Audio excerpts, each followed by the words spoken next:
ചോദിക്കുമ്പോഴത്തേക്ക് എല്ലാവർക്കും എല്ലാം അറിയാം എന്താണ് ആ ചോദ്യത്തിനകത്ത് എനിക്കറിയാൻ കണ്ടോ ക്ലൈമാക്സ് അഭിനയിച്ചിട്ടുണ്ട്. അതെ, നമ്മുടെ ദൃശ്യത്തെ സംബന്ധിച്ച ചോദ്യങ്ങൾക്ക് മാത്രമാണ് നമ്മൾ ഉത്തരം പറയുന്നത്. അതുകൊണ്ട് അതായത് ദൃശ്യം 3യുടെ പ്രൊമോഷനാണ്. അതിനെക്കുറിച്ച് നിങ്ങൾക്ക് അറിയേണ്ടത് ക്ലൈമാക്സ് ചോദിക്കരുത്, കാര്യങ്ങളൊക്കെ എന്താണെന്നുള്ളത് നമുക്ക് സംസാരിക്കാം. ചോദിച്ചോളൂ. നമസ്കാരം. ലോകത്തുള്ള എല്ലാ മലയാളികളും ഏക പ്രതീക്ഷയോടെ കാത്തിരിക്കുന്ന ദൃശ്യം മെയ് 21-ാം തീയതി സ്ക്രീനിൽ തെളിയാണ്. അതിന് ഞങ്ങളുടെ എല്ലാവരുടെയും ഹൃദയം നിറഞ്ഞ ആശംസകൾ ആദ്യം അർപ്പിച്ചു എന്ന് നമ്മൾ തുടങ്ങാം. ലാലേട്ട, ദൃശ്യം ഈ പറഞ്ഞതുപോലെ 21-ാം തീയതി ഫസ്റ്റ് ആൻഡ് സെക്കൻഡ് കണ്ട് 13 വർഷം മുമ്പ് ഒരു 4 വയസ്സുകാരൻ ആ ബുദ്ധിയോടുകൂടി, എനിക്കതിനുള്ള വയസ്സുണ്ട്, 4-ാം ക്ലാസ്സുകാരന്റെ ബുദ്ധി, 4 വയസ്സ് എനിക്കല്ല, 4-ാം ക്ലാസ്സുകാരന്റെ ബുദ്ധി, ആ ബുദ്ധി വളർന്ന് ഇപ്പോൾ 26 നിൽക്കുമ്പോൾ എവിടെ എത്തിയിരിക്കുകയാണ് ബുദ്ധി?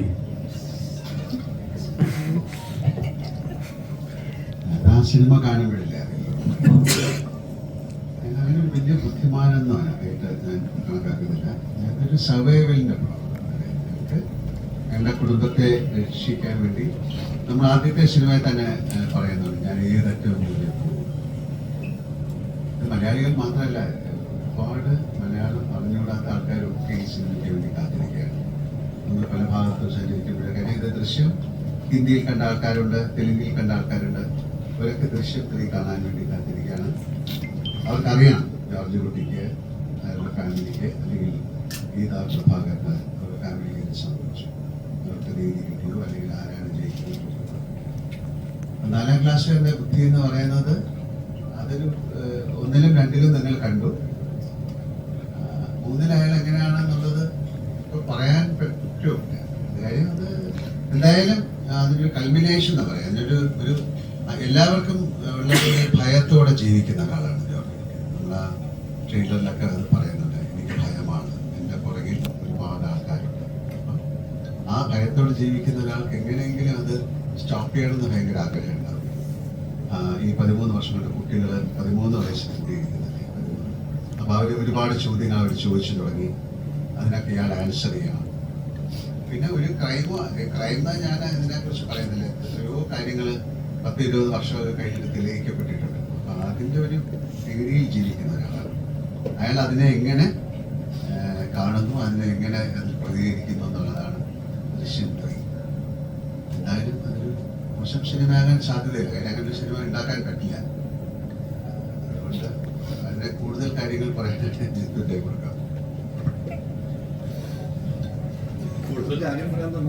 ഇതിനകത്ത് അഭിനയിച്ചാലല്ലേ നിങ്ങൾ അവിടെ പോയിരിക്കുന്നത്. പുള്ളിക്കറിയാൻ കണ്ടോ ക്ലൈമാക്സ് അഭിനയിച്ചിട്ടുണ്ട്. ഏറ്റവും പ്രധാനപ്പെട്ട ഒരു കാര്യം പറഞ്ഞു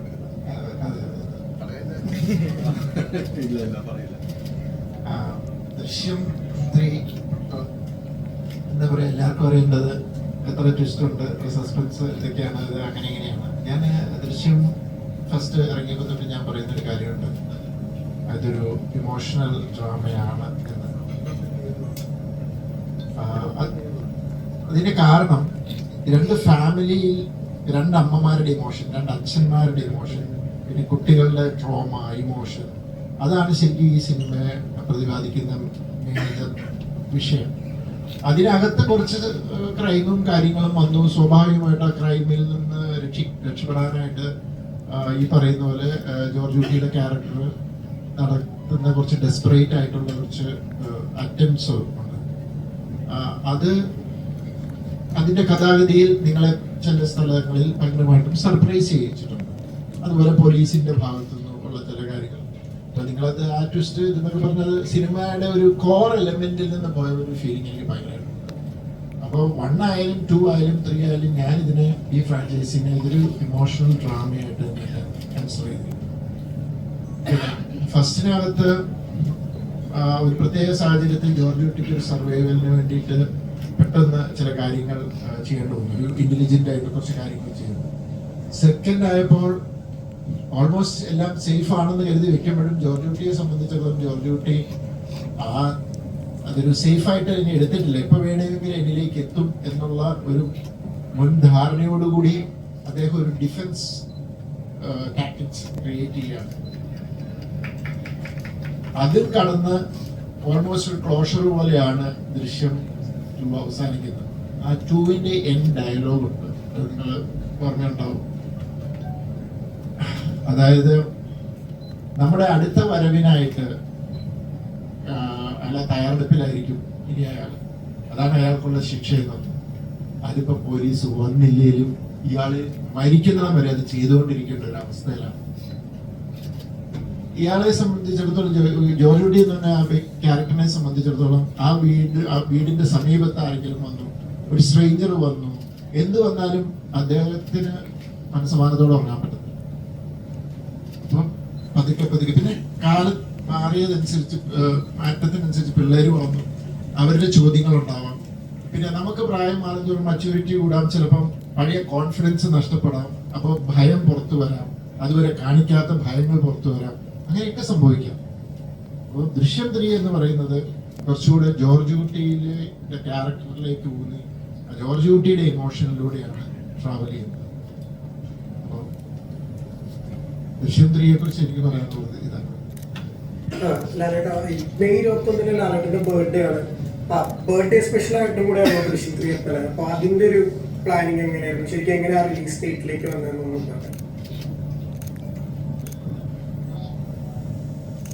അതും ഒരു അറിയാതെ സംഭവിച്ചൊരു കാര്യമായിട്ടാണെങ്കിൽ പറയാൻ കാര്യം, നമ്മൾ ഈ സിനിമ നേരത്തെ റിലീസ് ചെയ്യാനൊക്കെ പ്ലാൻ ചെയ്തതാണ്.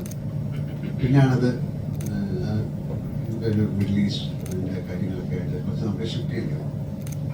അപ്പോൾ ഈ May 21 എന്ന് പറയുന്നത് നമ്മളൊരു സിനിമ റിലീസ് ചെയ്യേണ്ടത് ഒരു വെള്ളിയാഴ്ചയോ അല്ലെങ്കിൽ വ്യാഴാഴ്ചയൊക്കെ, അല്ലാതെ വളരെ അത്യാവശ്യം സിനിമകൾ വേറെ ദിവസങ്ങളിൽ. പക്ഷെ നമ്മൾ നോക്കിയപ്പോൾ May 21 ഒരു വ്യാഴാഴ്ചയാണ്. അതൊരു ഭാഗ്യമായിട്ട് ഞങ്ങൾ വിചാരിച്ചു. പിന്നെ ഇങ്ങനെ ഒരിക്കലും ഒരു ചാൻസ് കിട്ടുള്ളൂ. കാര്യം എത്രയും ആൾക്കാർ എക്സ്പെക്ട് ചെയ്യുന്ന ഒരു സിനിമ, ആ സിനിമ നമ്മുടെ പിറന്നാളിന് അത് കൊടുക്കുക എന്ന് പറയുന്നത് എന്നെക്കാളും കൂടുതൽ ആന്റണിയുടെ അഭിപ്രായമായിരുന്നു. അപ്പം അതൊരു വലിയ ഒരിക്കൽ മാത്രം സംഭവിക്കുന്ന കാര്യമാണ്. ഇനി എല്ലാ പിറന്നാളും ഒരു സിനിമ എടുക്കാൻ പറ്റില്ല. അത് മാത്രമല്ല, അത് ദിവസങ്ങളും കൂടെ വരണം. അപ്പോൾ ഇതൊരു വ്യാഴാഴ്ചയാണ് വരുന്നത്. ആൻഡ് ഏറ്റവും നമുക്ക് ഇപ്പോൾ നമ്മുടെ ജീവിതത്തിൽ ഏറ്റവും പ്രധാനപ്പെട്ട ഒരു കഥാപാത്രമാണ് ജോർജ് കുട്ടിയും ഈ ദൃശ്യം. അപ്പോൾ ആ ദിവസം വന്നത് വളരെ ഒരു പോസിറ്റീവായിട്ട് നിങ്ങൾ കാണുന്നു. അതൊരു പിറന്നാൾ സമ്മാനമായിട്ട് ആൾക്കാർക്ക് കൊടുക്കാൻ ഉള്ള ധൈര്യം ഞങ്ങൾക്കുണ്ടായി. കാര്യം ഒരു മോശം സിനിമയൊന്നും ആയിരിക്കില്ല. കാര്യം ഈ പ്രേക്ഷകരായ ഇതിൽ ഒന്നും കള്ളത്തരങ്ങളൊന്നുമില്ല. കാര്യം ആ ജോർജ് കുട്ടിക്കും ഫാമിലിക്കും നടന്ന എല്ലാവർക്കും അറിയാം, എല്ലാവർക്കും എന്താണ് സംഭവിച്ചതെന്നറിയാം. അതിൽ നിന്ന് അയാൾ എങ്ങനെ രക്ഷപ്പെടുന്നു എന്നുള്ളതാണ് എല്ലാവർക്കും അറിയാം. ആ പിറന്നാൾ ദിവസം ഈ സിനിമ പ്രേക്ഷകരിലേക്ക് എത്തിക്കാൻ കഴിഞ്ഞത് വളരെ സന്തോഷമായിട്ട് ഞാൻ കാണുന്നു. ആന്റണിക്ക് എന്തെങ്കിലും ഇതിനെക്കുറിച്ച് പറയാനുണ്ടെങ്കിൽ പറയാം. ആശീർവാദ് സിനിമാസിന് ഏറ്റവും സന്തോഷമുള്ള ഒരു റിലീസ് ഡേറ്റ് ആണ്. ആശീർവാദിനെ സംബന്ധിച്ച്, എന്നെ സംബന്ധിച്ച്, മോഹൻലാൽ സാറിനെ ഇഷ്ടപ്പെടുന്ന എല്ലാവരെയും സംബന്ധിച്ചും ഏറ്റവും പ്രിയപ്പെട്ടതാണ് May 21 എന്ന് പറയുന്നത്. അപ്പോൾ ലാൽ സാർ പറഞ്ഞ പോലെ ജീവിതത്തിലെ ഇതുവരെയുള്ള എൻ്റെ ലാൽ സാറിനോട് ചേർന്നുള്ള യാത്രയിൽ ഇതുപോലൊരു ദിവസം ദൃശ്യം എന്ന് പറയുന്ന ഒരു സിനിമ റിലീസ് ചെയ്യാൻ പറ്റുന്നു എന്ന് പറയുന്നത് എൻ്റെ ജീവിതത്തിലെ ഏറ്റവും സന്തോഷകരമായ ഒരു ദിവസമാണ്. അതാണ് ദൃശ്യം എന്ന് പറയുന്ന സിനിമ ആ ദിവസം തന്നെ റിലീസ് ചെയ്യാൻ ഒരു ഭാഗ്യം കിട്ടിയത്. അപ്പം അതിനെ ഞാൻ നെഞ്ചോട് ചേർത്ത് വയ്ക്കുന്നു. മലയാളികൾക്ക് എല്ലാവർക്കും വേണ്ടി അതിനെ ആ ദിവസം റിലീസ് ചെയ്യും.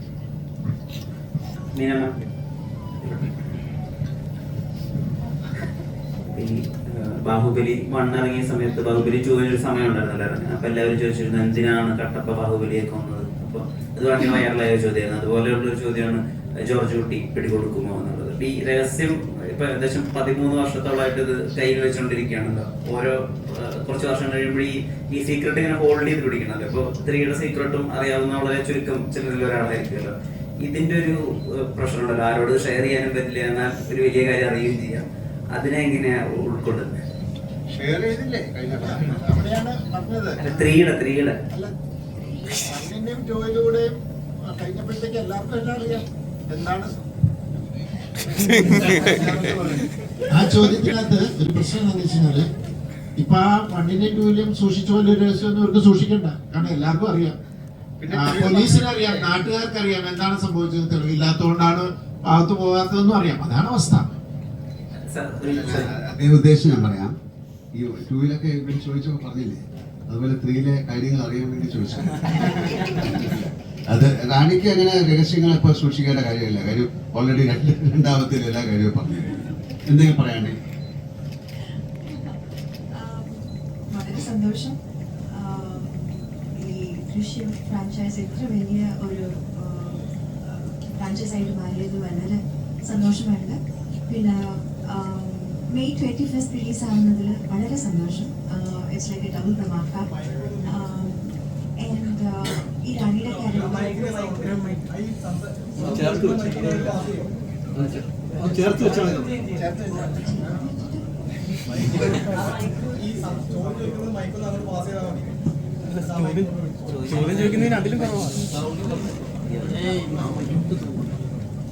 ഹലോ, ഇതൊക്കെയാണോ? അവർക്ക് ഇത്ര ശബ്ദമേ ഉള്ളൂ. അല്ല, വെരി ഹാപ്പി ഈ ദൃശ്യം ഫ്രാഞ്ചൈസ് ഇത്ര വലിയ ഒരു ഫ്രാഞ്ചൈസായി മാറിയതിൽ. ആൻഡ് എൻ്റെ ക്യാരക്ടറും റാണിയുടെ ക്യാരക്ടറും വളരെ ഇമ്പോർട്ടൻറ്റ് ക്യാരക്ടറായി മാറി. ഇത്ര ഒരു ഡെപ്തുള്ള ഒരു ക്യാരക്ടറായി മാറിയതിൽ വളരെ സന്തോഷം. പിന്നെ May 21st റിലീസ് ആവുന്നതിൽ വളരെ വളരെ സന്തോഷം. It's like A double dhamaka. Releasing the biggest franchise Drishyam 3 on Lalitan's birthday. And Drishyam 3-ൽ ഞാൻ പറയാനുള്ളത് it's more of emotional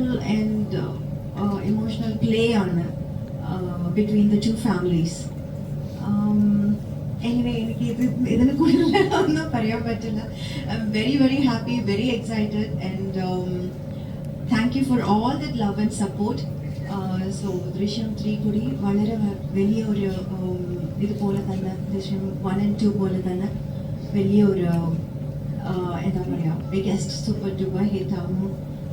നിങ്ങളുടെ എക്സ്പെക്ടേഷൻസ് പൂർത്തി ചെയ്യാൻ ഞങ്ങൾ ശ്രമിച്ചു. I hope you all like the film and love the film like D1 and D2. Thank you so much.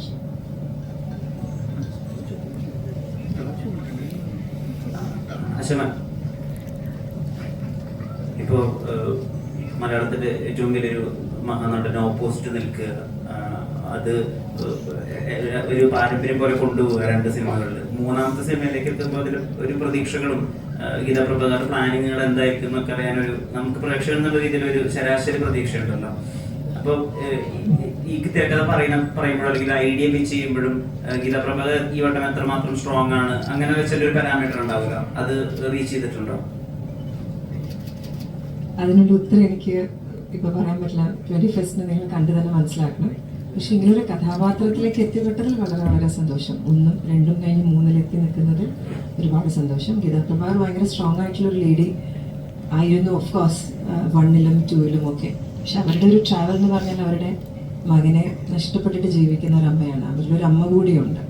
അപ്പൊ ആ അമ്മ എങ്ങനെ അത് സഹിക്കുന്നു, അല്ലെങ്കിൽ അവരിലുള്ള പോലീസ് ഓഫീസർ അത് എങ്ങനെ സഹിക്കുന്നു എന്നുള്ളതൊക്കെ തീർച്ചയായിട്ടും എൻ്റെയും ഉള്ളിലുള്ള കാര്യം. എനിക്ക് എല്ലാ പ്രേക്ഷകരെയും പോലെ ഞാനൊരു പ്രേക്ഷകൻ എന്ന നിലയിൽ എൻ്റെയും ഉള്ളിലുള്ള കാര്യമാണ്. വി വിൽ സീ 21st നമുക്ക് കാണാം എങ്ങനെയായിരിക്കും ഗീതാ പ്രഭാകർ എത്തി നിൽക്കുന്നതെന്ന്. Thank you so much. എല്ലാവർക്കും നമസ്കാരം കേട്ടോ. Thank you. ദൃശ്യം കുടുംബത്തിലേക്ക് ഒരു പുതിയ ആള് വീണെത്തിയിരിക്കുകയാണ്. അത് നമ്മൾ എന്താണ് കഥാപാത്രം, ഇവരുടെയൊക്കെ കഥാപാത്രത്തെ കുറിച്ച് ഞങ്ങൾക്ക് എല്ലാവർക്കും അറിയാം. പക്ഷെ വീണയുടെ കഥാപാത്രം ഞങ്ങൾക്ക് ആർക്കും അറിയില്ല. ആ പുതിയ കുടുംബത്തിലേക്ക് എത്തിക്കഴിഞ്ഞപ്പോൾ ഒരു സന്തോഷം, ആ കഥാപാത്രം. എല്ലാവർക്കും നമസ്കാരം, ഗുഡ് ഈവനിങ്. ഞാനിതിലൊരു ഇൻവെസ്റ്റിഗേറ്റീവ് ജേർണലിസ്റ്റിന്റെ ക്യാരക്ടറാണ് ചെയ്യുന്നത്. നിങ്ങളെല്ലാവരെയൊക്കെ പോലെ തന്നെ. അതിന് കൂടുതൽ എനിക്കൊന്നും പറയാനില്ല. പിന്നെ വളരെയധികം സന്തോഷം ദൃശ്യം പോലത്തെ ഒരു സിനിമയിൽ ഒരു പുതിയ അഡീഷൻ ആവാൻ പറ്റിയതിന്. അന്വേഷണമാകുമ്പോൾ ഇനിയും തുടർന്നുള്ള ഭാഗങ്ങൾ അന്വേഷണത്തിന്റെ ഒരു എലമെന്റ് ഉണ്ടാവുമല്ലോ. ജിത്തു സാർ അങ്ങനെ പറഞ്ഞിട്ടുണ്ട്, ഇനിയും തുടർന്ന് ഇങ്ങനെ വരുമല്ലോ. അങ്ങനെയൊന്നും പറഞ്ഞിട്ടില്ല, തുടരട്ടെ എന്ന് ഞാനും ആഗ്രഹിക്കുന്നു, നിങ്ങളെല്ലാരെയും പോലെ. ക്വസ്റ്റ്യൻ ചോദിക്കുന്നതിന് മുന്നേ ഒരു കാര്യം പറയണം, ഷർട്ട് അടിപൊളിയായിട്ടുണ്ട്. Thank you. ഈ ക്വസ്റ്റ്യനിലേക്ക് ഇപ്പൊ ദൃശ്യം ഞാൻ ഈ ഷർട്ട് മാറാൻ പറഞ്ഞിട്ട് ഞാൻ മാറാതിട്ടുണ്ട് എന്നാണ്. അല്ലേ? Thank you. ദൃശ്യം 3 ഭാഗങ്ങൾ നോക്കിക്കഴിഞ്ഞു കഴിഞ്ഞാൽ ഓരോ സിനിമ എടുക്കുമ്പോഴും അതിന്റെ ഇടയിൽ ഗ്യാപ്പ് വന്നിട്ടുണ്ട്, വർഷങ്ങളുടെ ഗ്യാപ്പ് വന്നിട്ടുണ്ട്. അപ്പം നേരത്തെ ജിത്തുചേട്ടൻ പറഞ്ഞ പോലെ ക്യാരക്ടേഴ്സിന് കഥ മാറുന്നതിനനുസരിച്ച് ക്യാരക്ടേഴ്സിന് മാറ്റം സംഭവിക്കുന്നുണ്ട്. അപ്പം ഈ ഗ്യാപ്പിനിടയിൽ വീണ്ടും ഈ ക്യാരക്ടറായി മാറുമ്പോൾ ഓഫ്കോഴ്സ് ആ ക്യാരക്ടറിന് പിന്നെയും മാറ്റങ്ങൾ സംഭവിച്ചിട്ടുണ്ട്. അപ്പം ആ കഥാപാത്രമായി പിന്നീട് മാറുമ്പോൾ അതെങ്ങനെയാണ് ഡയറക്ടർ ആ ഒരു മാജിക്ക്? അല്ല, നമുക്ക് ദൃശ്യത്തിലെ 1ലെയും 2ലെയും ജോർജ് കുട്ടിയെ നമുക്കറിയാമല്ലോ. അപ്പൊ അതുപോലെ 3ലേക്ക് വരുമ്പോൾ ആ കഥാപാത്രം ഓൾറെഡി ഉള്ള കഥാപാത്രമാണ്. ഞാൻ പലപ്പോഴും പറഞ്ഞ പോലെ ഈ കഥാപാത്രത്തെ മാത്രമേ എനിക്ക് ഇതുവരെ മനസ്സിലായിട്ടില്ല. ജോർജ് കുട്ടി എങ്ങനെയാണ് പെരുമാറുന്നത്, അയാളുടെ മനസ്സിൽ എന്താണെന്നൊക്കെ ഉള്ളത് വളരെ സ്ട്രേഞ്ച് ആയിട്ടുള്ളൊരു ക്യാരക്ടറാണ്. പലപ്പോഴും നമ്മൾ പല സിനിമകൾ ചെയ്യുമ്പം അതിലെ കഥാപാത്രത്തെ നമുക്ക് ഉൾക്കൊള്ളാൻ സാധിക്കും. പക്ഷെ ഇതുവരെ എനിക്ക് മനസ്സിലാകാത്ത, എനിക്ക് പിടിതരാത്ത ഒരാളാണ് ജോർജ് കുട്ടി. കാര്യം അയാൾക്ക് ഭയം എന്ന് പറഞ്ഞപ്പോൾ എനിക്ക് സങ്കടം വന്നു. കാര്യം ജോർജ് കുട്ടി അങ്ങനത്തെ ഒരാളല്ല.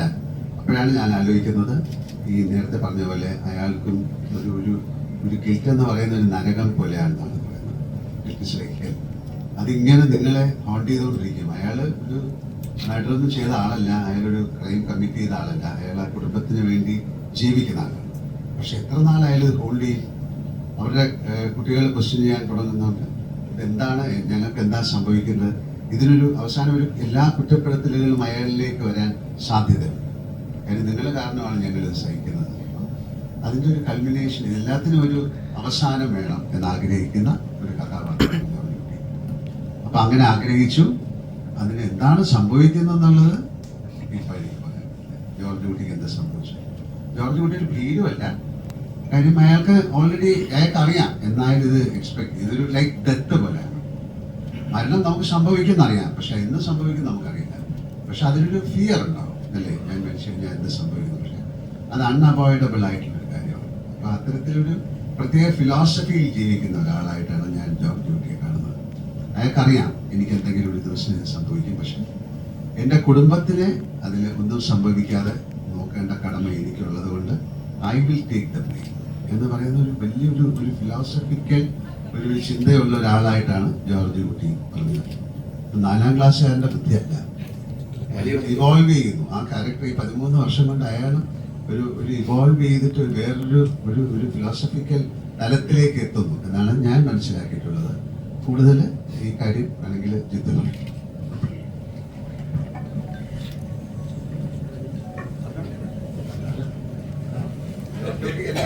ജോർജ് കുട്ടി എന്ന് പറയുന്ന ക്യാരക്ടറൈസേഷൻ ഞാനിത് ക്രിയേറ്റ് ചെയ്ത് ഫസ്റ്റ് പാർട്ട് ഇറങ്ങി, സെക്കൻഡ് പാർട്ട് ഇറങ്ങി. പക്ഷെ കുഴപ്പമെന്നു വെച്ചാൽ ജോർജ് കുട്ടി ഞാൻ ഉദ്ദേശിക്കാത്ത രീതിയിൽ അല്ലെങ്കിൽ ഉദ്ദേശിച്ചതിന് മുകളിലേക്ക് വളർന്ന കഥാകൃത്തിന്റെ കയ്യിൽ നിന്ന് പോവുക എന്ന് പറയുന്നത് ആ ക്യാരക്ടറാണ്. സത്യം പറഞ്ഞാൽ ഇപ്പൊ അങ്ങനെയാണ് സംഭവിച്ചുകൊണ്ടിരിക്കുന്നത്. ഞാൻ ജോർജ് കുട്ടീനെ ആദ്യം ക്രിയേറ്റ് ചെയ്യുമ്പോൾ ഇത്രയും ഒരു പക്ഷെ കോംപ്ലിക്കേറ്റഡ് അല്ലായിരുന്നു എന്നാണ് ഞാൻ കരുതിയത്. പക്ഷെ സാഹചര്യങ്ങൾ ആ കഥാപാത്രത്തെ വല്ലാത്ത രീതിയിൽ കോംപ്ലിക്കേറ്റ് ചെയ്ത് വല്ലാത്ത രീതിയിൽ ഒരു അവസ്ഥയിലേക്ക് എത്തിച്ചിട്ടുണ്ട്. അതാണ് എൻ്റെ കയ്യിൽ നിന്നും ആ കഥാപാത്രം അതിനേക്കാൾ വളർന്ന് വലുതായി വേറൊരു തലത്തിലേക്ക് പോയിക്കൊണ്ടിരിക്കുകയാണ്. It's beyond my control. അതാണ് അതിൻ്റെ ഒരു അവസ്ഥ. കാരണം ഒരിക്കലും ഞാൻ പോകാത്ത തലങ്ങളിലൂടെയാണ് അതിൻ്റെ സിനിമ കാണുന്നത് മനസ്സിലാവും.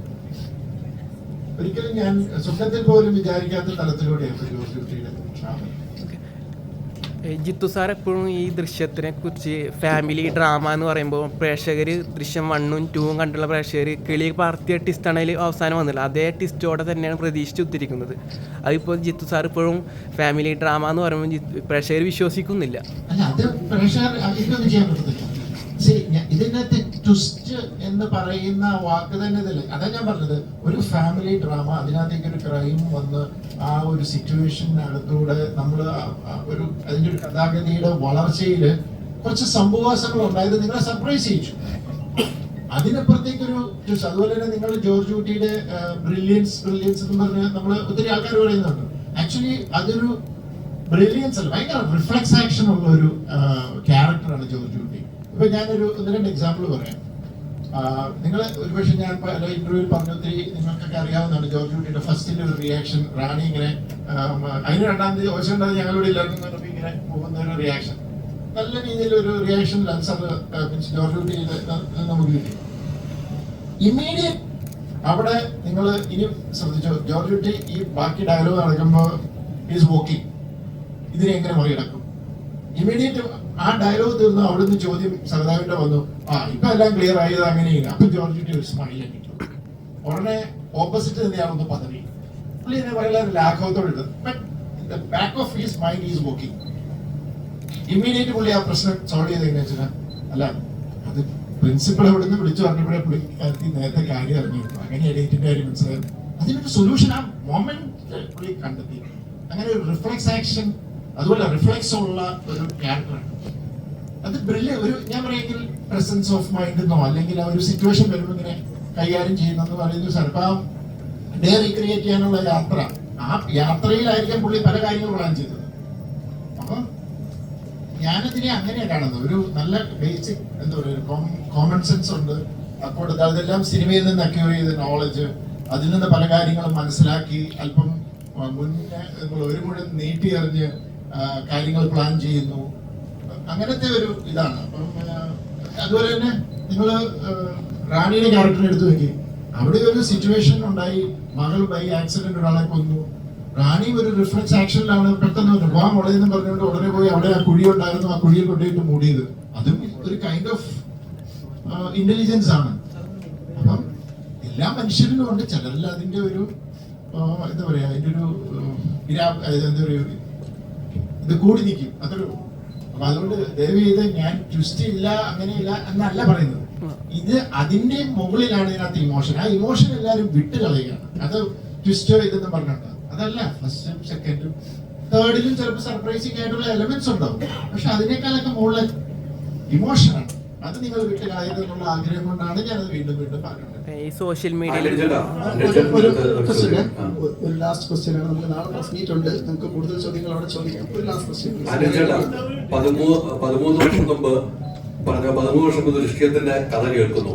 അന്ന് പറയുന്നു അണ്ണാ ഇത് നമുക്ക് ചെയ്യാം എന്ന് പറയുന്നു. ജിത്തു സാറിനെ അങ്ങനെയാണല്ലോ വിളിക്കുന്നത്, അണ്ണാ ഇത് നമുക്ക് ചെയ്യാം. പിന്നീട് സെക്കൻഡ് പാർട്ട് വന്നു, ഇതിപ്പോ തേർഡ് വരുന്നു.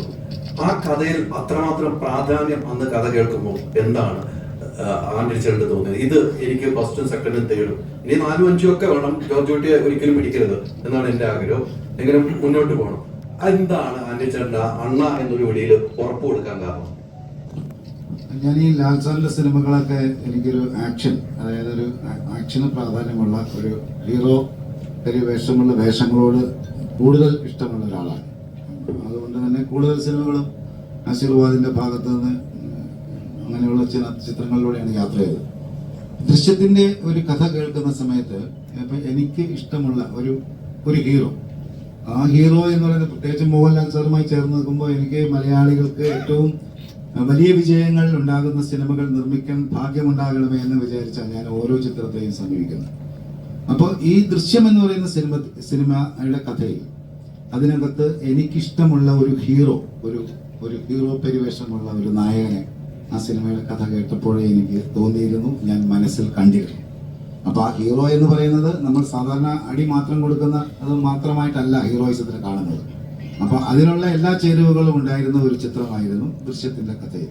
അതുകൊണ്ട് തന്നെയാണ് ആ 1ാം ഭാഗവും 2ാം ഭാഗവും ഈ 3ാം ഭാഗവും അതിനെല്ലാത്തിനകത്തും നമ്മുടെ മനസ്സിലുള്ള ഒരു ഹീറോ അതിനകത്തുണ്ട് എന്നുള്ളത് തന്നെയാണ് ഈ ചിത്രത്തിന്റെ 1ഉം 2ഉം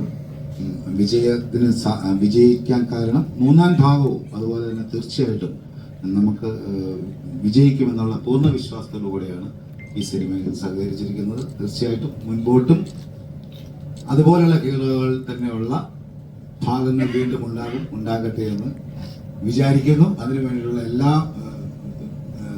നമ്മുടെ മനസ്സിലുള്ള കഥകളെല്ലാം പറഞ്ഞു കൊടുത്ത് ജിത്തുവിനെ അതിന് പ്രേരിപ്പിക്കും എന്നും കൂടി ഈ അവസരത്തിൽ പറയാം. ദൃശ്യം 4 കൺഫേം. ഇതിന്റെ ആദ്യ ഷോകളാണ് ഇതിന്റെ ആദ്യ ഷോകളാണ് ആരാധകരുടെ കൂടെ ഫസ്റ്റ് ടിപ്സിന്റെ കാണാനുണ്ടാവോ, നാട്ടിലുണ്ടാവോ?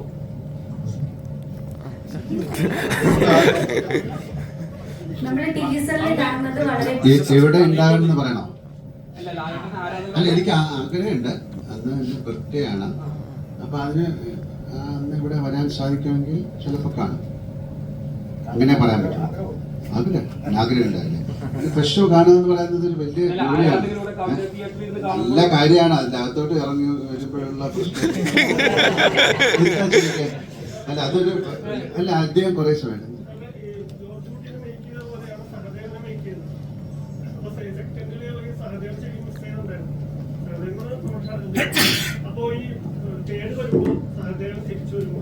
സഹദേവന്റെ സെക്കൻഡിലെ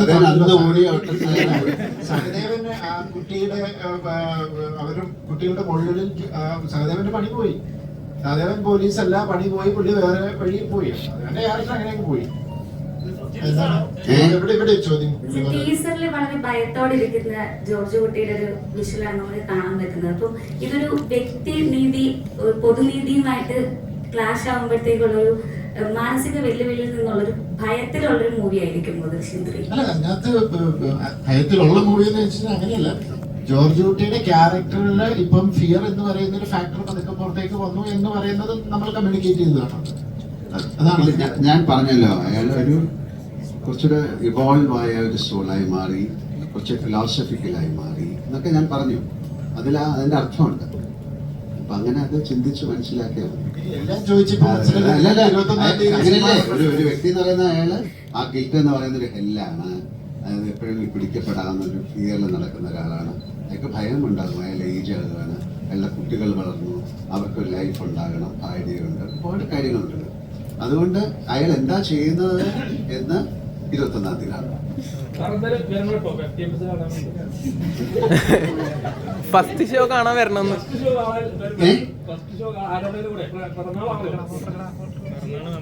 ഞാൻ വരണോ, നിൽക്കണോ, പോണോ? അപ്പൊ ഉറപ്പ് പറഞ്ഞ് ചെയ്യണ്ടേ? അപ്പൊ അത് അന്ന് എന്നിട്ട് അത് ചെയ്യാൻ പറ്റിയില്ലെങ്കിൽ ഭയങ്കര മോശമല്ല. വരും, വരാതിരിക്കാം. ഒന്നില്ലെങ്കിൽ വൈകുന്നേരം ഒന്ന് കേക്ക് കെട്ടിയാ രാവിലത്തെ ഷോയ്ക്ക് വന്നില്ലെങ്കിൽ നിങ്ങൾ ചെയ്തോ. നിങ്ങൾ ഇയാളെ ഇതില് ഭയങ്കര പ്രധാനപ്പെട്ട റോൾ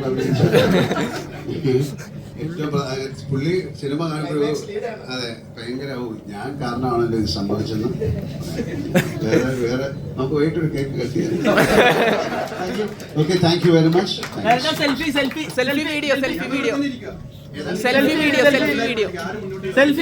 സെൽഫി വീഡിയോ